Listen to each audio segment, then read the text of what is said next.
the bottom line.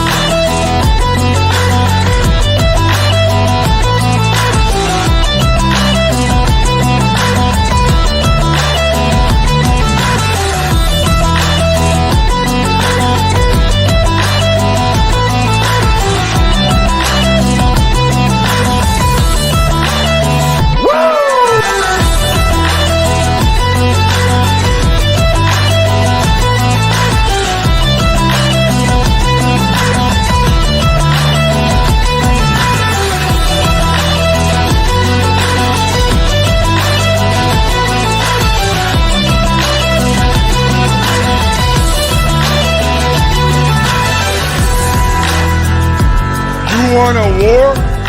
You're gonna get one.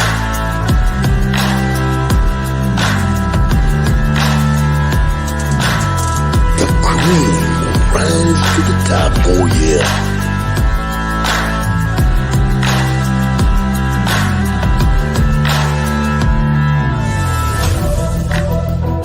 Now you wanna get nuts? Come on, let's get nuts.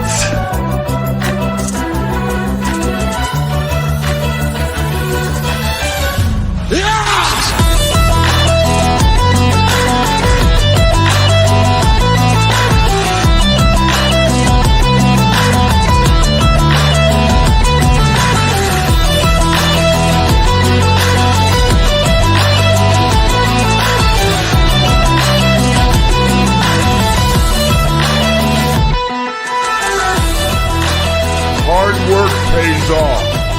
Dreams come true.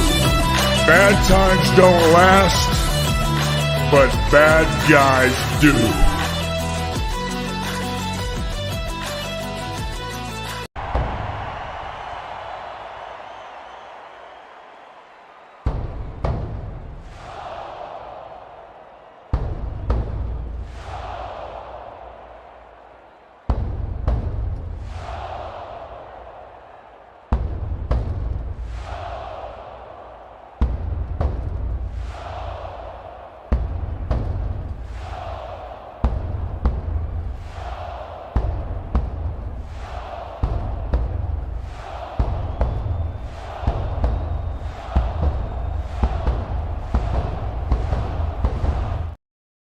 That's right. Can you think of any better way to start off another week of the bottom line?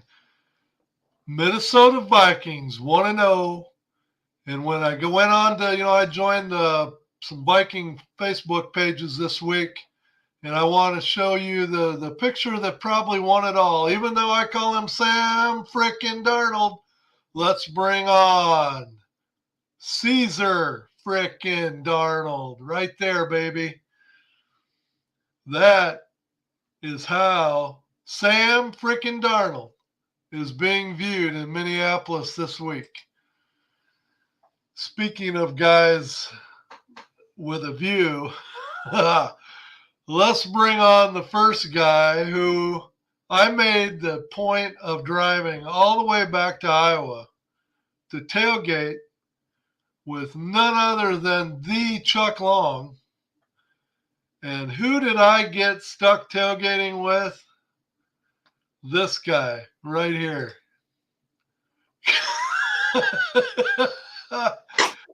That guy right there. And I suppose it's only fitting that I give him his song. I can think of a lot better way to open the show off. Colors ever fly. We will fight with might for Iowa State. With the will to do or die. Rah, rah, rah. Loyal sons forever true. We will fight the battle through. But when we hit that line, we'll hit it hard. Every yard for ISU. Woo! And then when they get done with the fight song, this is what you hear from their fan base. No. All the people that are in the stands, that's what you hear. That's what the Iowa people were doing when they watched that kick leave the true freshman Conrady's foot from 54 yards. And it goes through the uprights, and there's a bunch of Iowa fans. Oh, my God. And all game long. Meanwhile, when I'm sitting there in total devastation, we got a guy in the neighboring state. Let's bring him on. That just laid the freaking wood to the Colorado Buffalo. That's the Colorado's not very good.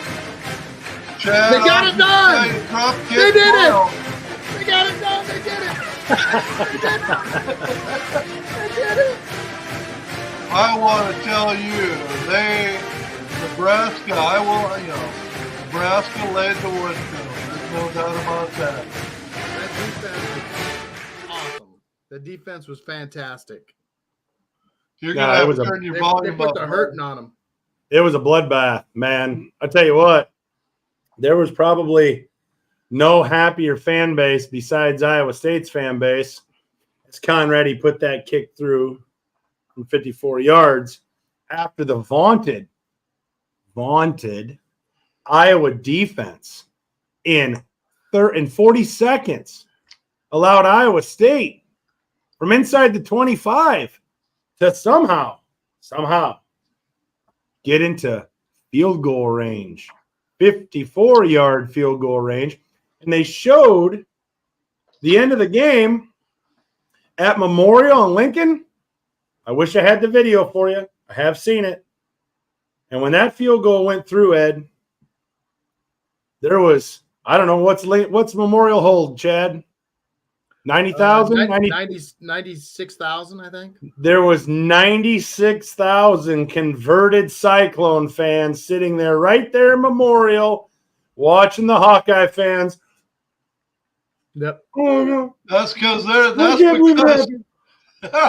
that's because they're just as Upset jealous. Cobra. Upset That's Cobra. because they're just as jealous and just as butthurt as Iowa State Cyclone fans are. Look No. at you. You can't even No. be magnanimous in your loss. No. You still got to No. be a typical Iowa Me. fan and just be arrogant. Yeah. Let me tell you, the last time Iowa State walked off of Kinnick Field or walked out of Kinnick a loser was like 2018, man. 2018. So what's that tell you? I mean, it means we are the Road Warriors, baby. The Road Warriors. Rocco and the Road Warrior Cyclones, baby. Woo! I am here to officially say that it is time for Coach Ferentz to head off into retirement. Well, He before is way too conservative. That game should have been out of reach. He's at an halftime. amazing coach. He is fantastic. You know He what? is a visionary. all I heard, You got to keep him. Chad, all I heard, in fact, I'm going to let Ed's own words at halftime speak for themselves, everybody. Check this out. This is a post on the bottom line by yours truly, Big Daddy Ed, and I'll just let you read it here while I read it for you. Please tell me it's going to be harder than this. I drove clear from St. Louis to Iowa to show support for my Hawkeyes. Come on, Rocco. Make it a game at least. That hurts. Man, that hurts. Rig, I might have to bring on Big Rig so he can defend me. You guys, you always gotta team up, man. No, You bring it on yourselves. You do. Hawkeye fans ask for this when it happens. They ask for it. We're going to national Oh, championship. yeah. I mean, Big Ten's a given. We're going I to win mean, it all. I realize we only You know have. how many times I've heard Ed say in the last 20 years, Iowa would own Alabama. Oh, yeah. I mean, Alabama are Listen to bitches. these two ding dogs. I man. mean- You gonna talk You know how many times I heard him say that?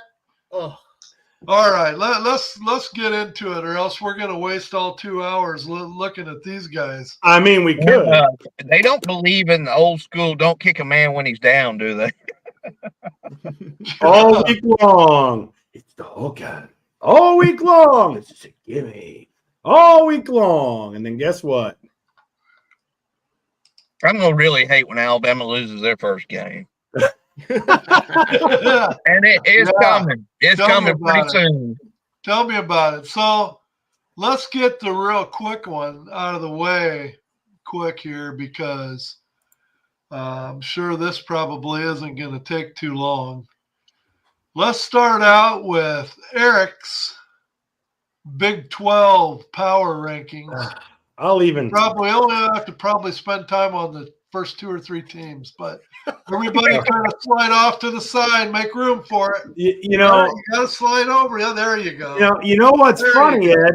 There you go. What's funny, you just said the top 2 or 3 teams, yet in my power rankings this week, it would appear that the 5th team on the list took care of you at home this weekend. So, I mean, I guess we're going to have to go at least 5 deep to include the Hawkeyes in any type of playoff powerhouse talk.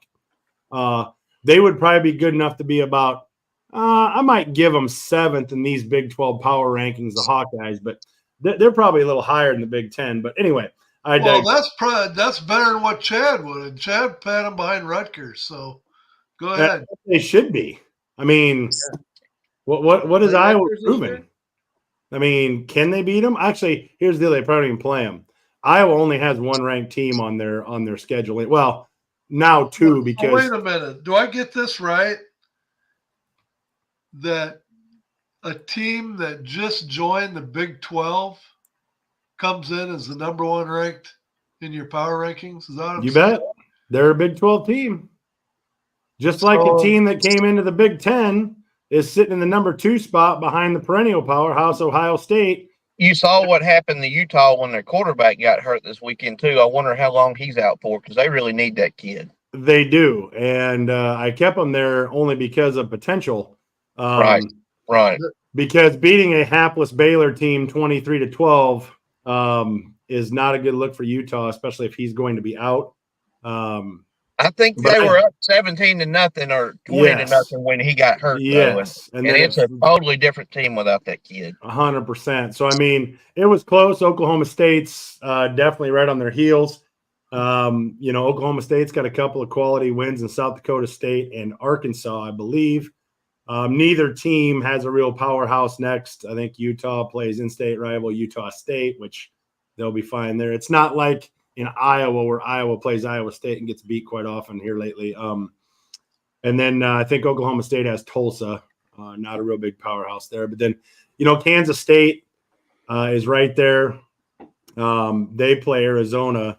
Arizona and Kansas State play on Friday. That's going to be a big game. That's really going to be a separator. That'll really see if Arizona is up to the task of playing with some of the better teams in the original Big 12. So that's going to be a fun game. And I did put Iowa State in the 5th slot because, I mean, really their only win is Iowa. I mean, it isn't like they're probably, I don't know what the Big 10 rankings are going to be coming from Chad this week, but I got to believe they're probably going to be somewhere between 10 and 14. So, I mean, I can't really call that a quality win. They have a bye this week to celebrate for 2 weeks in a row, and then they play Arkansas State after that. Someone call that a bias, but go ahead. No bias, just facts here. Just spewing facts, Big Daddy, just spewing facts. Then, we got Arizona State, UCF. UCF might be a little high. I think Kansas is probably going to end up somewhere in the top 7, top 6 at some point. But when Kansas dropped a game to Illinois, I mean, yuck. I don't know where Chad has them in the Big 10 power rankings, but I bet it's not top 10 for sure. So that's why Kansas is so far down. TCU definitely not the team of a couple years ago, but they're solid. West Virginia, I think West Virginia is going to end up higher than they are currently. They're better than what they showed against Penn State, and they'll get better as the season goes on. Colorado, I tell you what, and we're going to talk about it. I can't see Colorado, and maybe Rolex wearing there, Brett. I can't see Colorado being much higher than than 8, 9, or 10. I mean, I really can't. They look so inept, so inept. So I mean, that's really all the time we need to spend on this, isn't it? well, yeah, because Baylor, Cincinnati, Texas Tech, and Houston are Boy, is Baylor fallen from grace, man. Same way with Cincinnati. Cincinnati's always been a quality program too, and they're falling ugly. It gets real ugly in the bottom 4. But like the Baylor assistants during practice were wearing those shirts we pay players. Should have said on the back of the shirts, but we obviously paid the wrong ones. Right. So let's take that down and let's move forward and talk a little bit about the Big Ten. So, Chad, take away. This is Chad's Week 3 up to the minute power rankings through Chad's eyes. Yeah, number 1, we got Ohio State. I don't think anything else needs to be said. USC will dominate again this weekend. Oregon didn't look great, but they got it done. And those Scarlet Knights of Rutgers, where college football all began, look at them, up at number 4, shocking the world. You know that you really are hard on your credibility when you continue to have Rutgers up there. Okay. Well, when they lose, we'll talk about it. Okay. I know when I seen his list, I had to check twice. I was like, hold on. I had to take my eyes out. What? Listen, Santa, just take it easy there. Take it easy. Hey, what's that say? What? And I hate putting Wisconsin up there. I the only team I hate more than Iowa was Wisconsin because they got the worst fans in the nation. But they're up at number 5, Penn State, number 6. They didn't look great. They looked pretty good. Michigan, they ran into first or number 1 or number 2 team in the country at home and just got beaten down. It was bad. Like Brett said, man, throw in the damn towel. Throw the towel. Throw the towel, man. Throw the towel. Washington at 8. Nebraska moves up to 9 because, they beat Iowa, but, I mean, is that really that big of a deal? But beat Colorado, but is that big of a deal? I mean, it was bad. No. I'm telling you, I would have definitely had Nebraska higher, but I appreciate Chad not being a homer, but I would have definitely had him higher. I think he's going to be pleasantly surprised with their season. After the last 23 years, it's hard to be too positive. I mean, the defense was fantastic. It's the offensive line, which was supposed to be one of the real strong components of the team, did not play well. And the young freshman quarterback played good enough. He got it done. He played okay. I'm happy with that. Something to grow on. The running game was still good. The offensive line blocked pretty well in the running game, but the passing game was just not there. But that defense was the MVP of the game. I probably would have had Nebraska probably somewhere in the 6 to 7 range, but I mean it's not too far off. But I'd have had them ahead of Rutgers. I just laughed at Rutgers is 8 spots ahead of the vaunted Hawkeyes. I mean, shoo. They're lucky they're dodging Rutgers this year. They're dodging. Yeah. They're scared. Well, they're dodging. So you see everybody up we're there. We're dodging Rutgers so we can have a piece of Ohio State. That's what. Right. They're running scared. They're running scared. I don't think they don't play. Do they play USC? They got to play Maryland. They play USC. They do. Yeah. So suddenly, this cupcake schedule that you were talking about starting to get a little bit more tougher, isn't it? Yeah, and it started with ISU at home, baby. More tougher. Spoken like a true Iowa Hawkeye fan. Yeah. Proper English. And that good English. They got Illinois, Iowa, or Indiana, Iowa, and then the also-rans. Don't really need to cover it. It's shocking how bad UCLA, I think, is going to be. I think it's how bad Michigan State is. That's what's shocking to me. Did you? Jared thinks you're so aggressive with Rutgers at number 4 that he's kind of starting to get pumped. They're headed to the college football playoffs. Playoffs. Possibly. Playoffs. Playoffs. Playoffs. We're talking about playoffs. Playoffs. The Scarlet That's Knights bold. Rutgers. Hey, it's a bold move right now. It's a bold move, but I have a feeling they won't finish that high. So Maybe is they there- will. No. Cardinals getting 10 wins too. So Yeah, Arizona Cardinals winning 10. I mean, Chad's out I there on said them. 9 or 10. And they just about beat the Bills this last weekend too. So And you did say playoffs though. Yeah, just abouts. Man, if I could live on just abouts, I'd be a lot happier person. well, you're a Bears fan, so you've been doing just Yeah, about so are the you. same time. I know. And this I know. Tell me something I don't know. So you guys don't like my Rutgers ranking. Guys. I think for the most part, I can't argue. I can't argue with. I mean, I would argue that Nebraska needs to be a little bit higher. I think Matt Rule is going to have that team playing hard all year long.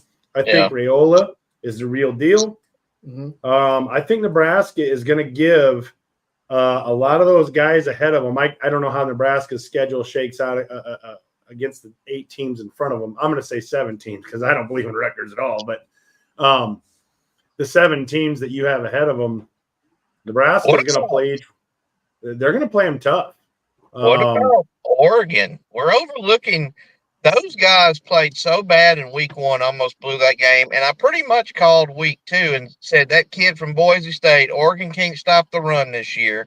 And that kid from Boise State was going to run all over them. And he got almost 200 yards and they won by a last second field goal. I knew that was going to be a very tough game for Oregon. I think they're going they're not going to like that matchup in a few weeks against Ohio State. They're not the team they've been the last couple of years, in my opinion. But we'll see. No. Yeah. No. Oregon looks like they're on shaky ground. In fact, I look at Oregon as probably being one of the first big names in the Big Ten to fall this year. I think. In fact, you know how interstate rivalries can be, how total, complete, without a doubt, underdogs can reach up and grab glory every once in a blue moon. So I wouldn't be surprised if Oregon State Civil Wars this weekend. Yeah. reaches up and has It that is. Iowa State Marshall moment. Oh my God. Somebody's just bitter. Just Bitter. That's fine. bitter. He wasn't bitter in the Bitter. first half. He was having lots of fun, No. running around the tailgate, playing the Iowa fight song, and blah blah blah blah blah. And then Okay, let's move on to the Salty's SEC, Brett. mainly for what he is. Let's yeah, move on to the SEC, Brett. You got the stage, bud. Tell you what, the top 4 or 5 teams. I mean, what can Hey, you look say? around the corner, dude. I mean, it's just There you go. Georgia and Texas, and I couldn't tell you. I would still give Georgia the edge, which they go to Austin in a few weeks. Of course, they played a hapless, blind, deaf, and dumb team from Tennessee the other day.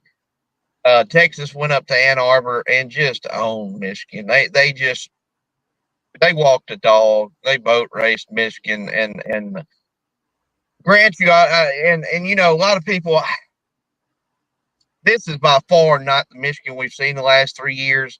You can tell instantaneously, like Chad says, college coaching makes a big difference. And you can already tell just the fundamentals, they're out of position. I know Michigan lost a lot to the draft, but that's not Michigan's last butt whooping of the year.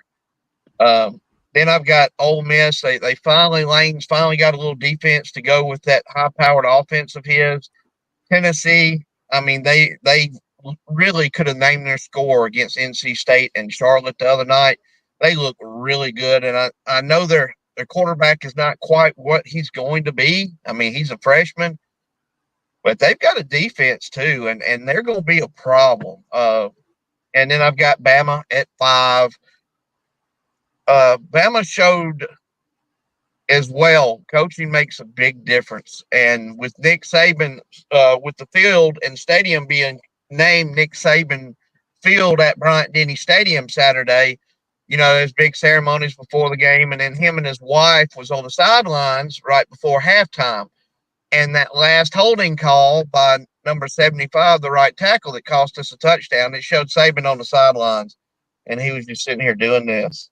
And his face was red. And I said, that's a man right there that still has the passion, but he's got to understand he made the decision to walk away, and there's nothing he can do about it. That kid's a redshirt freshman, and he has taken a lot of flack around town and on social media this week for his 4 or 5 penalties and horrible play.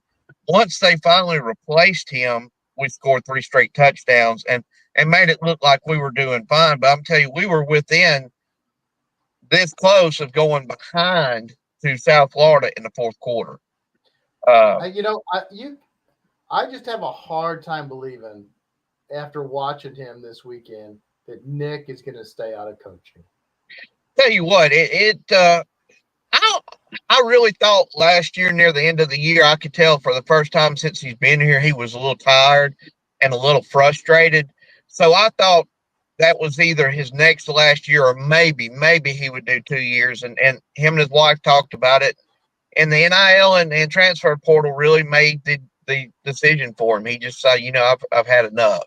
I know, but it's his DNA, man. I don't know why the man don't do like Bob Stoops and some of these, and Steve Spurrier when they retired. They went on to coach spring football. You don't really have to do a whole lot with the rosters. You can help the GM decide who you want to sign, but you coach for 3 or 4 months, you get paid a few $100,000. He's got so many sponsorship deals that don't interfere with what he's got going on during game day. I would love for Nick to give that. I don't think you will, but Spurrier did. Bob Stoops is still doing it. Skip Holtz. I mean, we'll see, but you're right. I mean, he had the look of he wanted to take the bull by the horn Saturday night. South Carolina, man, they give Kentucky fits. Give Kentucky absolute fits. Their defense is legit. They're playing, I want to say, who's on the South Carolina is playing LSU this week in Columbia. That's going to be a very close ball game. I don't know if they got enough offense. Oklahoma, good defense, no offense. They are liable once they get into conference play to have a long season. Which is really a shocker because usually it's the other way around. Oklahoma usually has world-class offense and no defense. So Yep. Well, keep in mind that the head coach there has been there 2 years now. He was Dabo's defensive coordinator for years at Clemson. He's a big defensive guy. Looks like he needs to do a little bit something different on the offensive side of the ball because I don't know if they're going to be able to score enough points to keep up with, Bama and Texas and Ole Miss and some of the other teams they've got this year. Vanderbilt's a good story for now, but they're a little improved, but they're going to be near the bottom of the list at the end of the season. Arkansas did everything in their power to hand that game to Oklahoma State. I watched most of it, and between the turnovers and the penalties and just the wasted points, it reminded me of Iowa State. When the game started getting close late in the third quarter, I said, Arkansas's done blew this. They somehow got it to overtime, didn't get it done. LSU struggled with Nicholls State at home and gave up 3 touchdowns, I want to say. That is not the LSU. They obviously have not corrected the defensive issues that they've had since Brian Kelly took the helm there from Notre Dame. Mississippi State, man, they got owned the first half against Arizona State. They was down 3 touchdowns, and it was a late game there in Tempe, and I decided to stay up, and I watched all of it. And Mississippi State stormed back and almost won that game. I'm still don't know where we're at with Mississippi State. I was very impressed with their comeback, but the first half, it was like they never got off the bus. Auburn, like I said, their talent is improving, their recruiting is improving, but the one position I said they do not have yet and it's going to really cost them this year with Hugh Freeze's offense, and that's a quarterback. And California went in there and pretty much from whistle to whistle, just they handled Auburn. They really did. So let's do this. Let's go ahead and take a break. And when we come back, we've got a few games in college to pick. But I think we'll start off first with some hot topics to discussing college football. We'll be right back.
Before we get into the game segment, Eric, did you have a few things that you wanted to talk about before we get into it? Yeah, piggybacking off of Brett's power rankings. You know, we've talked about some of the, perennial powerhouses or teams that are the solid seconds behind the top tier teams. And I posed this question to Brett or anybody else, but Brett initially, is the SEC, we talk about the SEC all the time being good, top to bottom. You pit top to bottom against the Big Ten, they're going to kill them. You pit top to bottom against the Big 12, they're going to kill them. So the question I ask is the SEC as good as we thought top to bottom? We know the top is good. I mean, there's no denying Georgia, Texas, Ole Miss. I mean, we know they're good. Tennessee, Mizzou. That's one thing I didn't mention with Mizzou. I'm going to tell you what, Drinkwitz is doing a very good job up there. And don't sleep on Mizzou. We talked about before the season started about them possibly being in the playoffs with their schedule. Correct. But top to bottom, once you get past that 6 hole, is there more? If you were to take away Georgia and Texas, let's say, do you think 3 to 6 could go either way? Or would you put Ole Miss in the top 3 and then go 4 to 6 could go either way?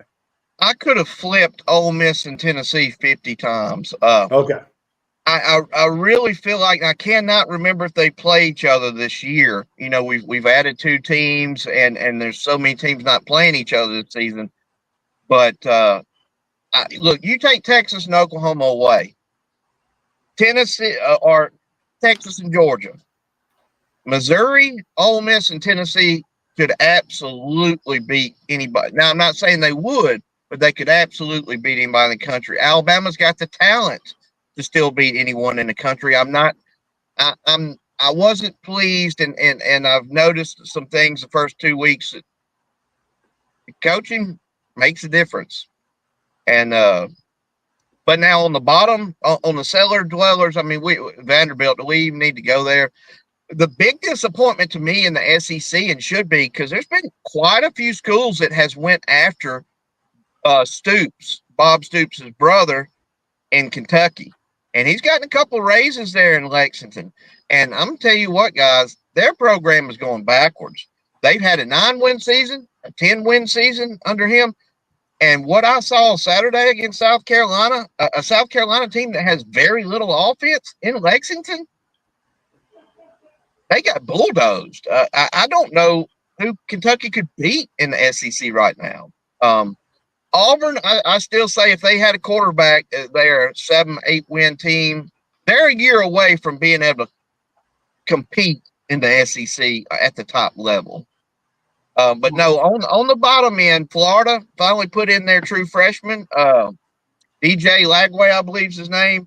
His stats were unbelievable. 5-star, I think the number 1 rated quarterback, or number 2 coming out of high school year before. And he's going to make a difference with Florida. I still don't think they have the offensive line and defensive line to compete with the big boys.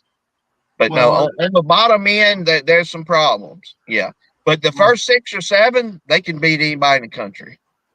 I think Florida, being really been a perennial powerhouse in the SEC for some time, the fact that they've went off the deep end is so as bad as they have has kind of created a little bit of a void in the SEC because that's a powerhouse team that's not there right now. So yeah. Yep. But Absolutely. I think, you look at some of the losses, the SEC has taken, cross conference and some of those things, Mississippi State, Arkansas. Who else did I miss here? And I know it's, Oklahoma beating Houston 16-12. I mean, they're mid, you have them mid-pack in the SEC in your power rankings. So it's like you start looking at Oklahoma down or even LSU down. Some of those programs are not holding the weight that they used to hold. LSU is to me a shell of what they used to be. Offensively, the last few years, LSU was kind of like Alabama from the time I watched ball from '85 to now. Even if they didn't have an offense, you could always count on LSU to have a legit front 7 and 2 corners that were going to be first or second round draft picks. They do not have that right now in Baton Rouge. Of course, they missed Daniels, the new kid that played with them some last year. He's better than average. He's a solid quarterback. He's not Daniels, obviously, but LSU's got big problems on that defense. Like I said, they gave up 3 touchdowns to Nicholls State. USC big boyed them in week 1.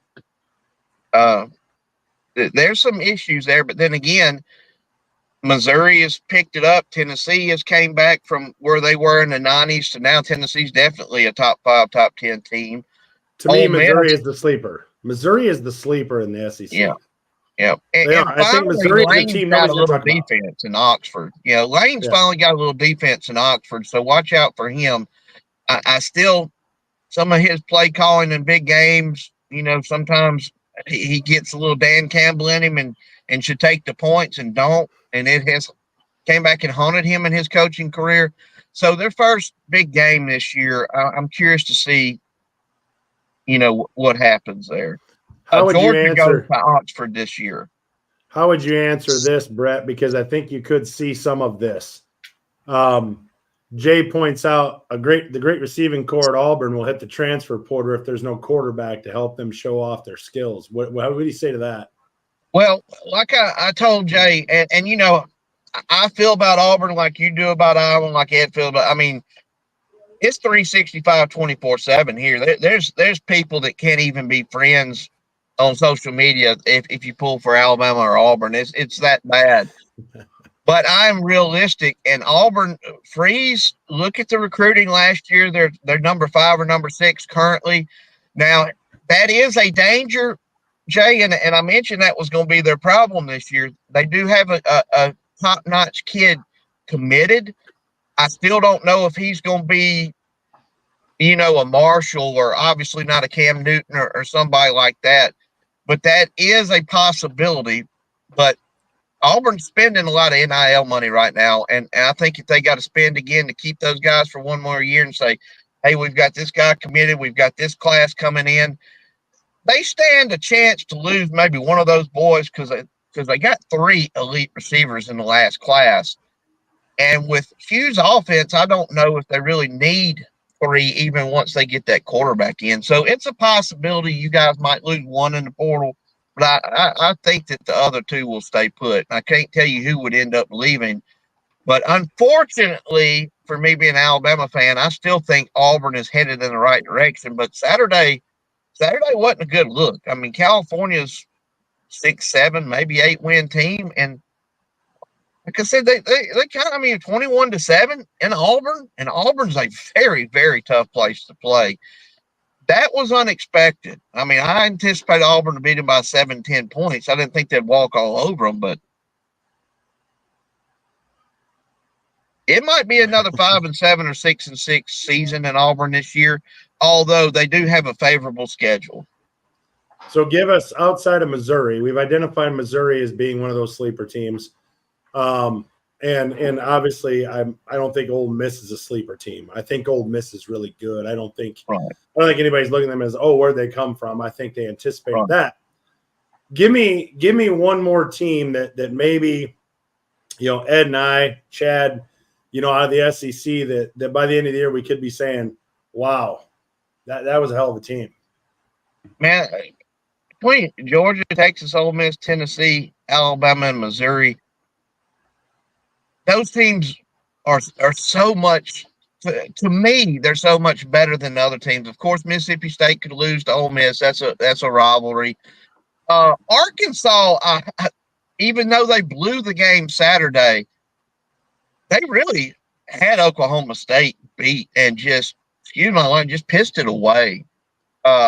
And still almost came back and beat them on the road. And you can tell a big difference now that Petrino is back as their OC. So don't count Arkansas out from a couple upsets this season. That would be my pick. The others have a lot of problems.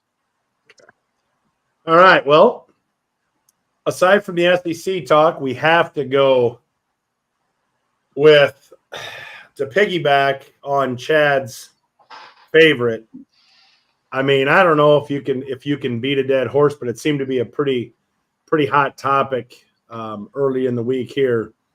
And maybe, Ed, it will even take some pressure off of your favorite. Is Colorado the new fake ID of college football? I mean, famously, Colin Cowherd called Iowa, the Iowa Hawkeyes, the fake ID of college football. But can that term, be applied to his show now, by the way? What's that? I'm going to boycott his show now, by the way.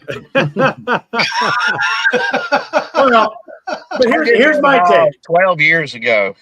Yeah, here's my take, and then Chad, Nebraska played them this weekend, so I'll turn it to you after my take is this. I don't think it's a hot take, but I was reading an article, and there are some NFL executives, of course they're unnamed, they feel that Deion Sanders is not paying enough attention to detail, that his players are sloppy, that the players that he had there are not doing the little things that is necessary to take a program like Colorado. Yes, you can say they won one game the year before, they won 4 last year. But, man, that beatdown in Nebraska, and I know 28-10 may not look like a beatdown, but it was a beatdown. If you watched the first half of that game, you were just like, feel like Nebraska can make this 56-0 if they choose to. Yeah, anybody who watched that game by halftime, Colorado was never in that game. If they saw the final score, they would have said, yeah, Nebraska called the dogs off at halftime. Absolutely. Because it was a good old-fashioned ass whooping that first time. So we were putting all their players out with broken arms.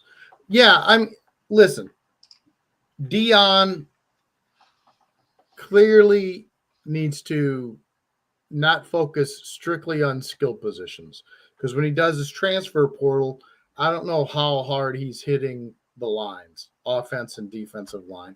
That was the criticism last year, that both lines were subpar and that he had done some upgrading, but clearly he has not. And those are still the problems that he had from last year. Now, can he learn from this? I don't know. I mean, I don't know if he learned from last year. And I had all the hope in the world. I had all the hope in the world for Deion. As a human being, I think he's fantastic. But I don't know if he's ready for this level yet. And I think that's what it's showing. Now, can he turn it around? Can he correct course? Can he bring somebody in who's gonna grab him on the side and say, no, we don't need to go after these kids. We need to go after these kids. And will he listen to them? But let me pose this. That's the thing. Will he let someone take the reins and say, you continue to be the hype man, which is what he is, and let someone else actually do the recruiting and the coaching. But let me pose this, and I'll pose this to more. Ed, or, Let me finish this part up. More than any other sport,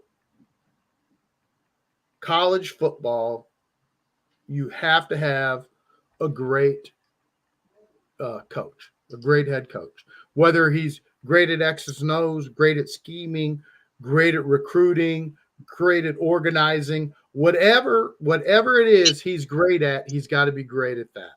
He doesn't have to be great at all of them, because that's why you hire assistants.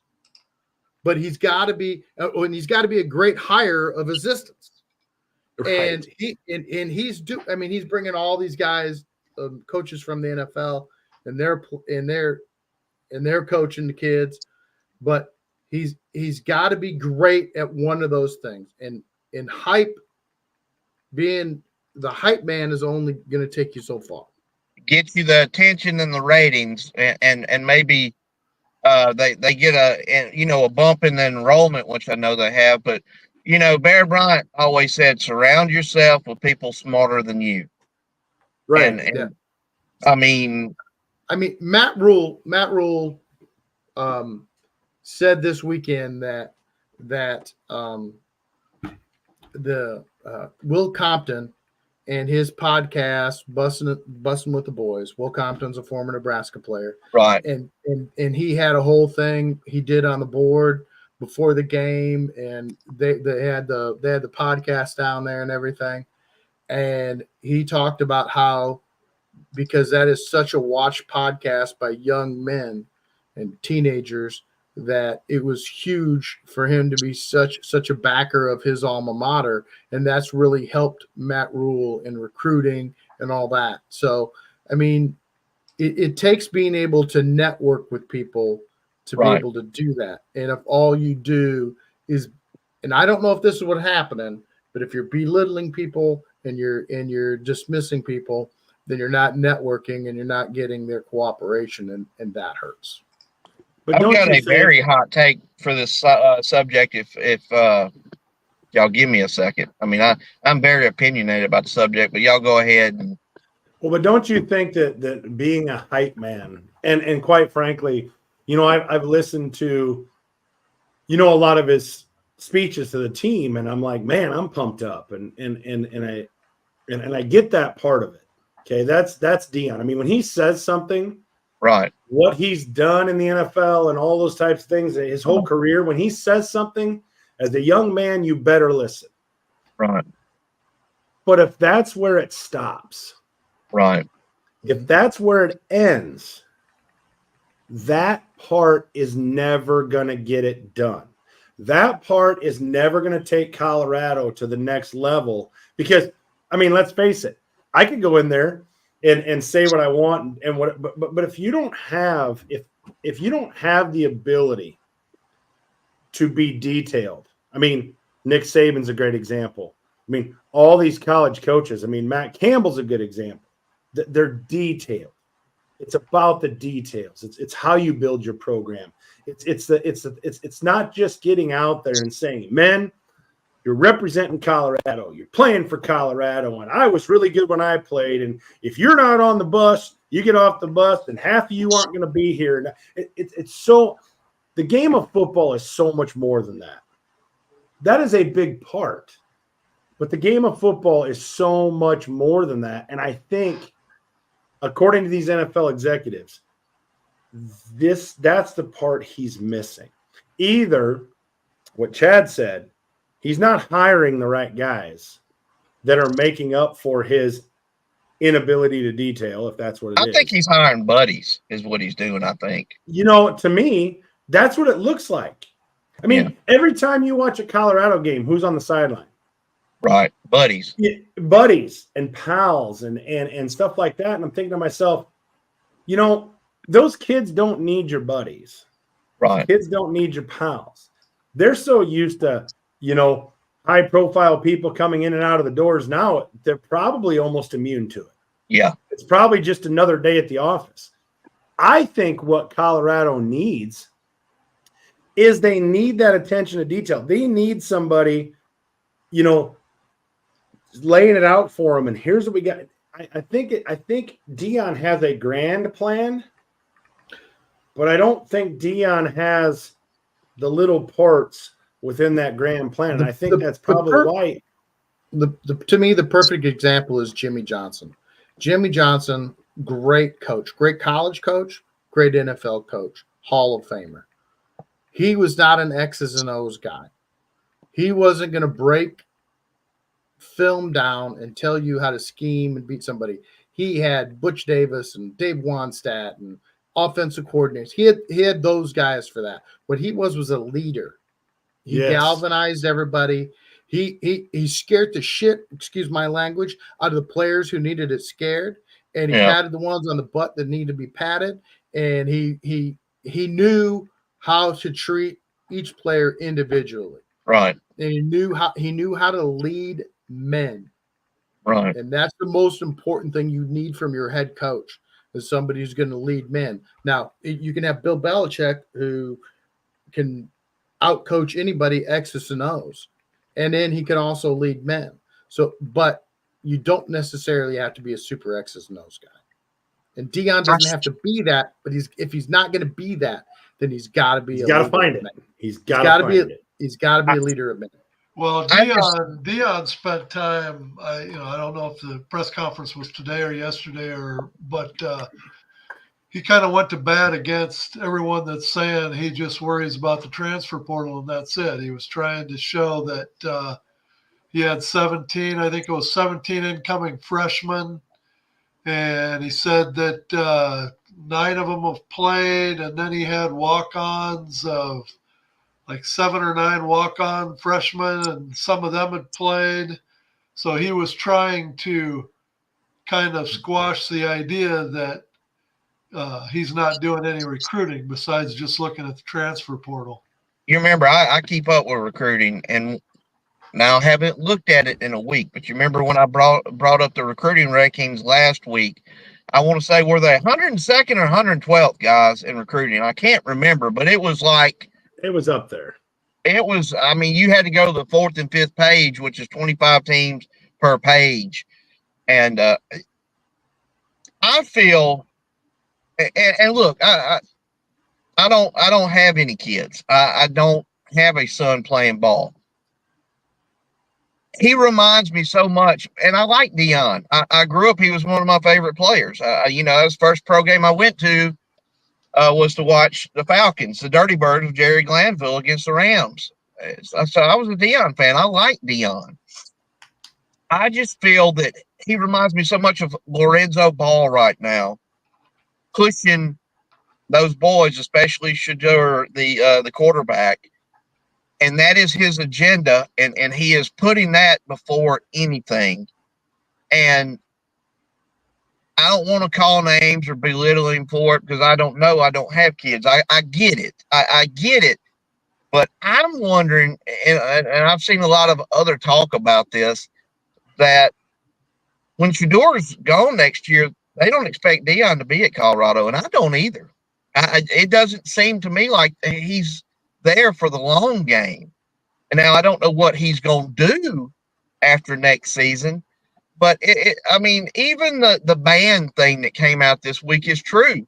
He after his son scores a touchdown, he's wanting his son's rap song to be played as opposed to the Colorado band to play, their music. And like, that's why when I posted on our page, I call it 3-ring circus.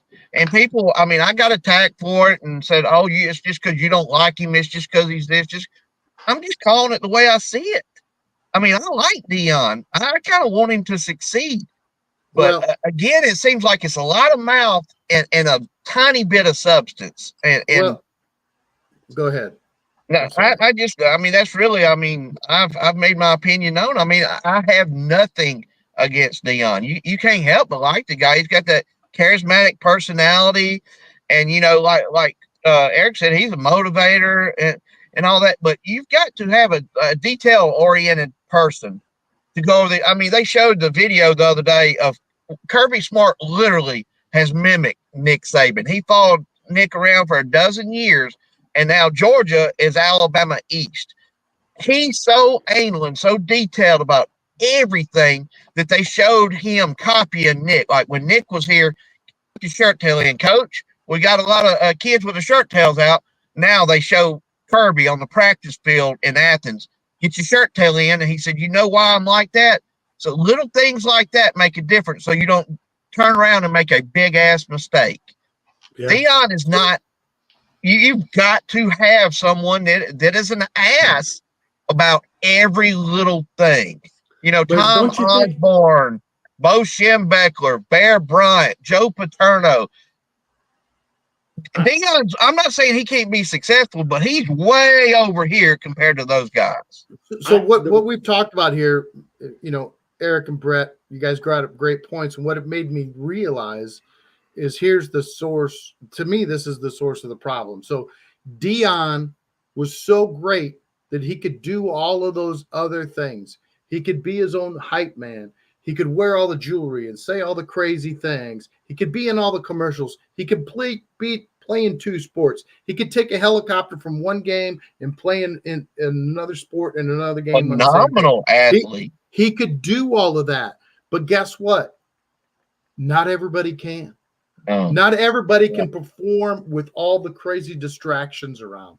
And he acts like everybody should be able to perform with all of these distractions. And they can't because they're not. No, his God-given ability. I posted one of his highlights the other day from back in the day in Atlanta. My God. Him, Bo Jackson, Herschel Walker, those athletes don't come along very often. To me, he's still the best shutdown corner that ever played. I mean, he shut down half a field. The only time anybody would ever go at him was when he was Michael Irvin or Jerry Rice. And most times he would shut them down. He was that good. I mean, that was the most great players don't make good coaches because they have a hard time relating. They think every players can be as driven as he were. The exception, of course, is like Larry Bird, things like that, Jerry West. But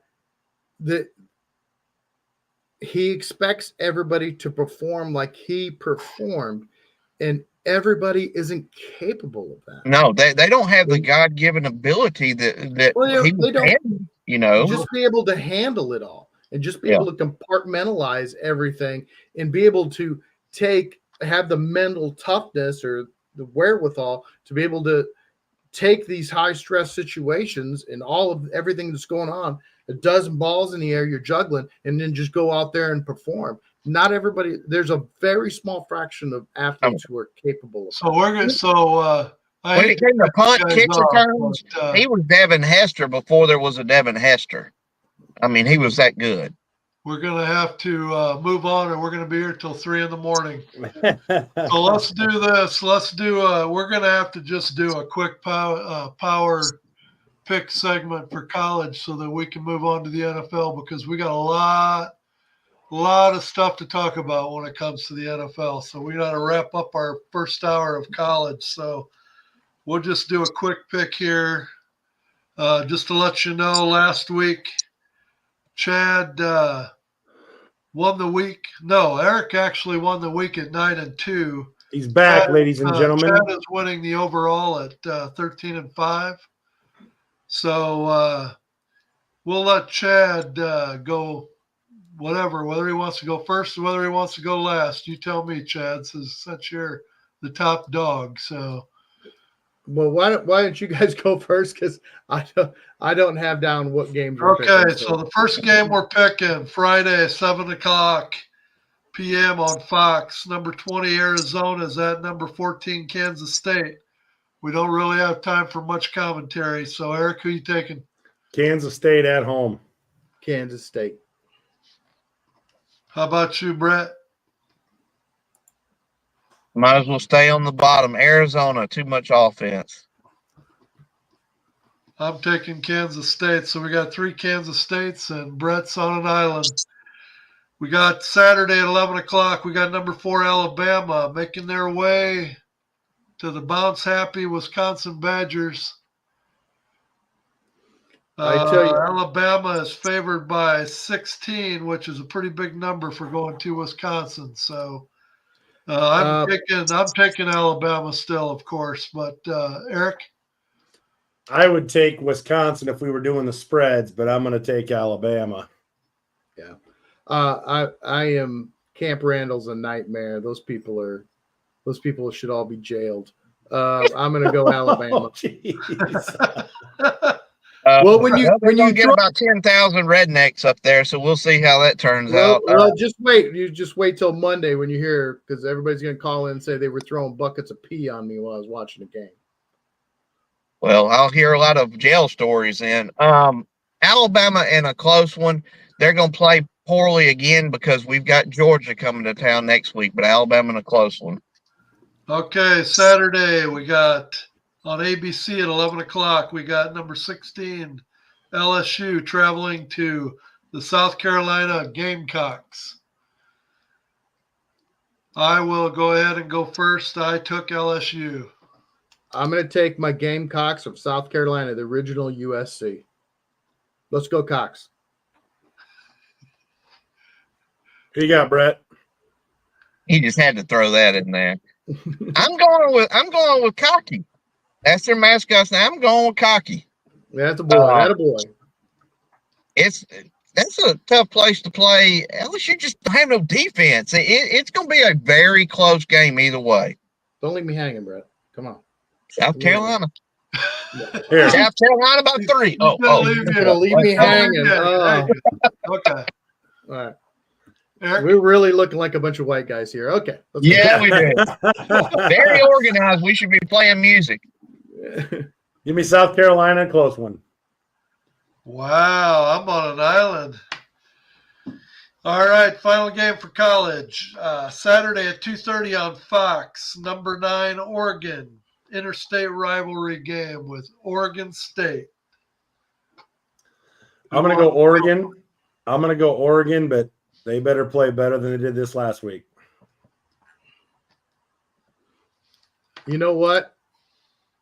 I went with the Gamecocks in the last game. I'm going to go Beavers in this game. Let's go Beavers. The Cox and the Beavers. Cox and I'm the not Beavers. afraid to go out on a limb. I took Oregon. How about you, Brett? I want to take Oregon State, but I mean, Civil War, baby. I'm going to take Oregon, and it's going to be another nail biter for Oregon. Okay, we're going to take our break. That's concludes hour number 1. When we come back, it'll be time to turn the hat, and we'll start off with our NFL discussion. We'll be right back.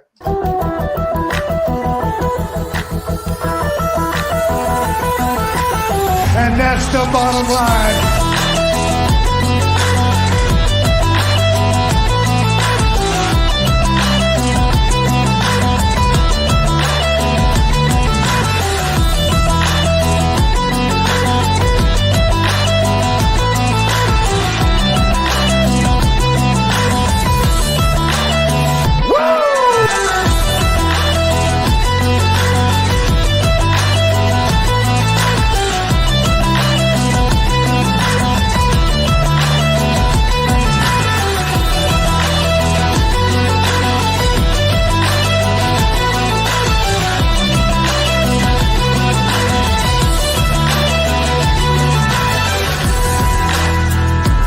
You want a war? You're going to get one.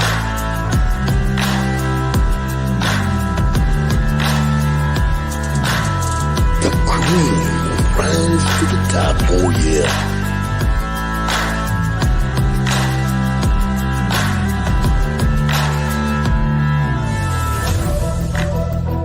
Now you want to get nuts?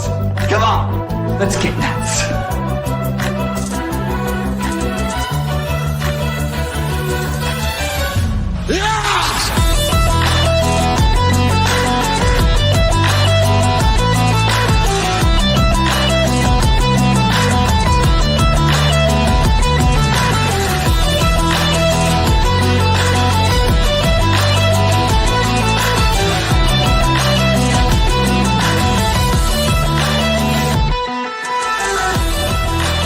Hard work pays off. Dreams come true. Bad times don't last, but bad guys do.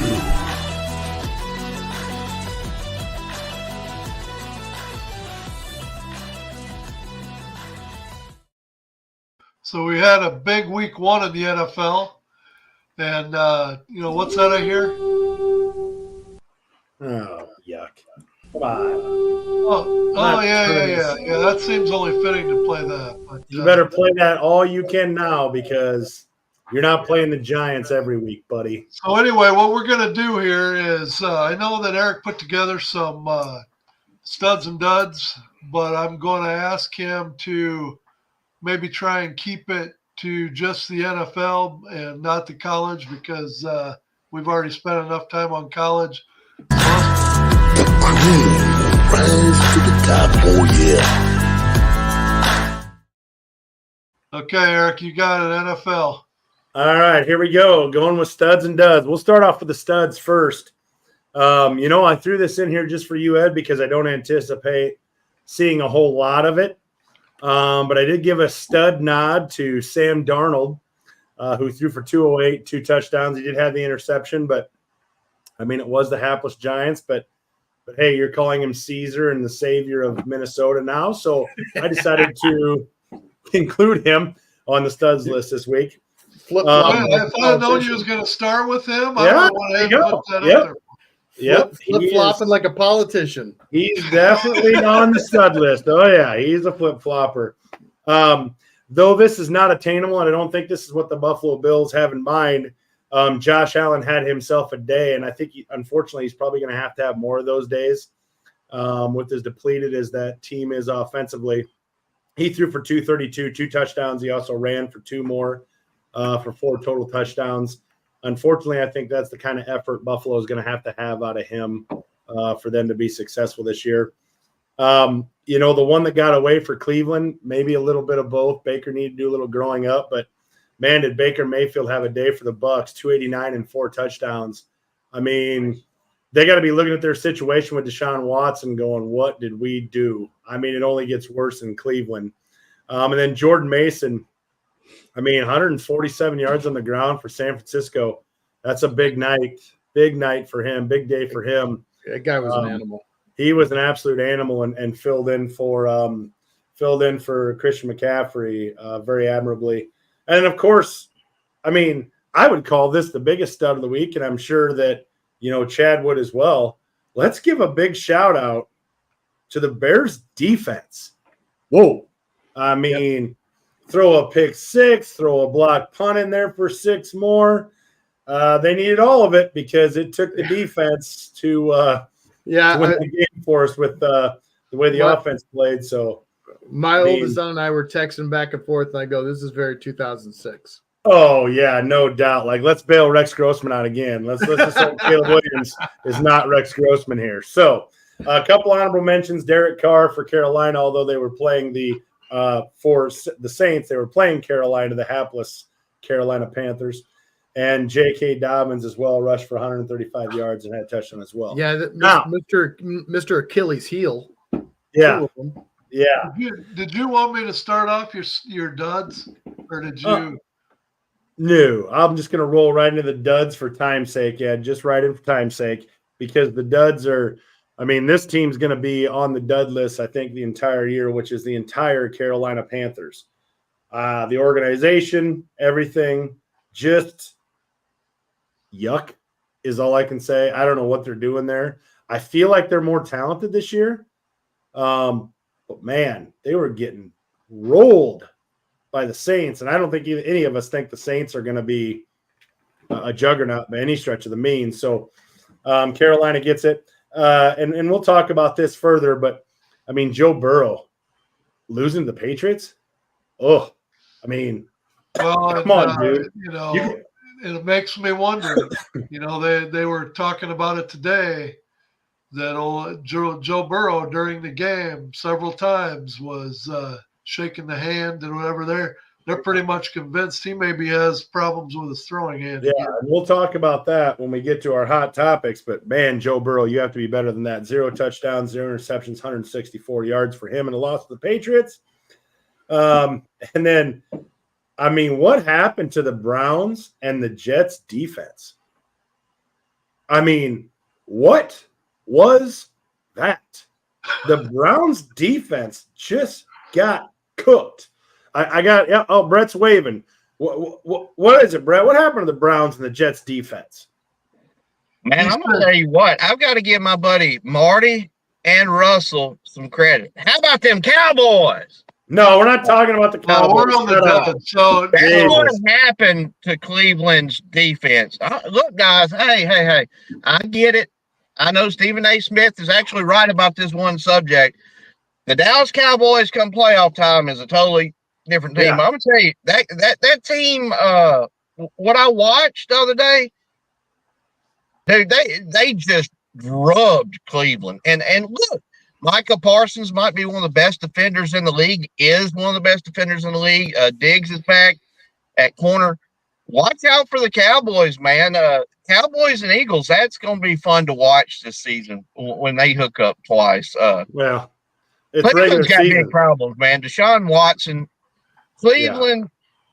Cleveland's franchise is about to burn like Carolina's is currently burning. Oh. And you're right. Did you see that New Orleans game? I was like, oh God. And I'm a Bama fan, so I'm following Bryce, and I'm running around the house saying, just blow the whistle, just throw it away, just blow the whistle. Yeah. So should we talk about, but we're really, though, to do this segment justice, we really have to talk about one of the biggest duds of the week. And since I got all you guys on the screen at the same time, I'm sure we can all be in agreement that our man Caleb Williams was atrocious. In fact, if you want to talk about his stats, let's just listen to the cricket. It's his first ever start. Troy Aikman went 1-15 his first season, and I remember his stats because I watched the Cowboys. Listen, you can say that, Brett, but read what old Patrick Finley had to say. Who cares what Patrick Daniels? 11th worst debut amongst all quarterbacks picked first overall since 1970. Who was the one on the show that was the most critical of Williams? It was me. So you don't think that there's Bear fans right now that line just a line was bad. Concern. Brett, Chad, do not take the bait from the guy wearing the Minnesota jersey. Don't take it. You no, want to what I have to say about I'm a realist, and I'll tell you why I'm a realist. Don't take it. I drafted this bozo you smoke crack as my second quarterback in one of my fantasy leagues. I even went ahead and started him this weekend. That's your fault. He's a freaking rookie. And, what are you doing? You should be because kicking I your bought own in ass all for you that. guys this crap hype about Caleb Williams being the real deal, and he stunk it up. No, that offensive line let him down. That was upgraded strength. It's funny, again. They look guys, like I was out there pass blocking. Guys, don't take the bait because Ed did not put up Jalen Daniels or Bo Nix up there either because one of those guys. I was getting to Bo Nix next. Yeah, Bo Nix. Let's talk about this. Williams had the worst day, but he had no help. He had Bryce Young help. Let's be honest. He's gaslighting here, boys. Just let him roll. Help.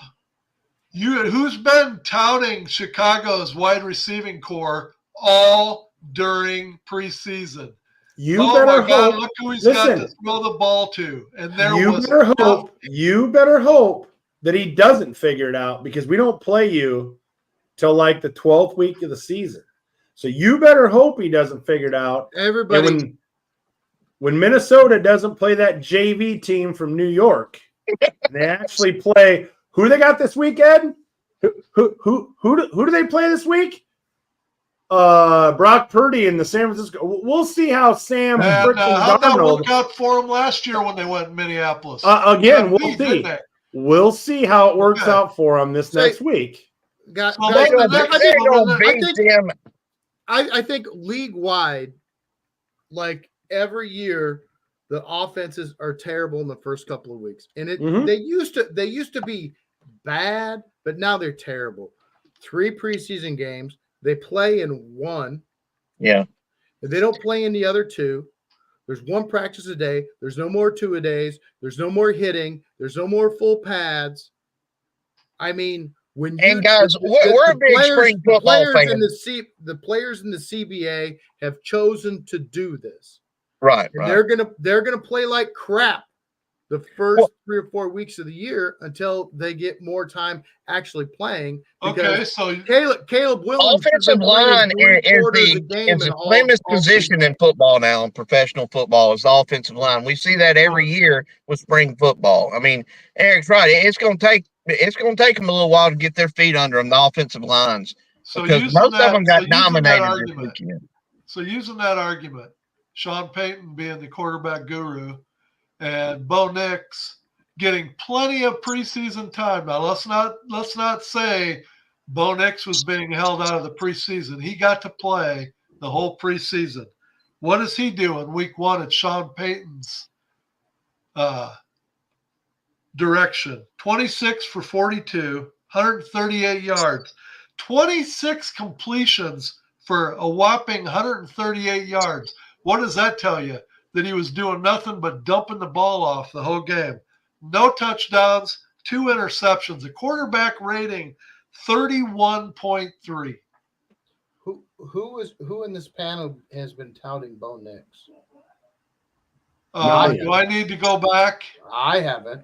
Well, hold on now. And look, how much is Denver still paying Russell Wilson What's this year? that have to do It's with not Bo like Nix? Bo Nix has a lot around him. Right. And it's his first ever game, and it's on the road in Seattle. Didn't nobody think he was going to go 20 for 25 for 350? And you're You the know? oldest man in this room, and you know how football And I don't is. even think it's And close. you expect rookie quarterbacks to be coming out in the first week and He's playing like dogs. gaslighting. He's gaslighting. It's okay. I think What your I'm decision depends trying to lead into is I'm trying to lead his studs and duds into a discussion about hitting the panic button. Okay? So we've got Bo Nix and Caleb Williams, the 3 of you. Panic button or too early? Too early. Too early. Way too early. It's too early on Caleb Williams, and it's way too early on Bo Nix because Denver. So I will say I will agree wholeheartedly with all 3 of you on both quarterbacks. Again, I'm doing this as a way to flush out somebody that's willing to admit that it's time to hit the panic button, even though it's just week 1. So on Bo Nix and Caleb Williams being rookies, I totally agree. Let's talk about some others. Joe Burrow. Panic button. I'm hitting the panic button big time. Not before if his hand is hurt. Medical, that's one thing. That's why I am. Listen, the Bengals have been 0-2 and made the Super Bowl. I'm not hitting the panic button like that. I'm hitting the panic button because the man could physically not hold a water bottle in his right hand on the sideline. I tend not to hit the panic button week 1, 1994. Philadelphia Eagles go to San Francisco, played Steve Young and the 49ers. San Francisco gets crushed. Steve Young and George Seifert are fighting on the sideline. Steve Young, mild-mannered Steve Young, is in his ear screaming his lungs out. Guess what? They won the freaking Super Bowl. So I don't panic after week. But why is it? But this is 3 years in a row where Cincinnati has started off the season pitifully. I don't know why that is. Question. That's a head coaching problem. That's my question. This isn't like this is a one-time deal. Cincinnati is notorious for starting the season slow. Why is that? I mean, coaching. It's got to be coaching because evidently the team's not ready to play when the season starts. Well, but I think Zach Taylor's a Nebraska kid, but that's coaching. But you got to also think about it too. This is something that, and I realize this is nowhere near the NFL, but my level of coaching, it takes me a game or two to really even know what I have.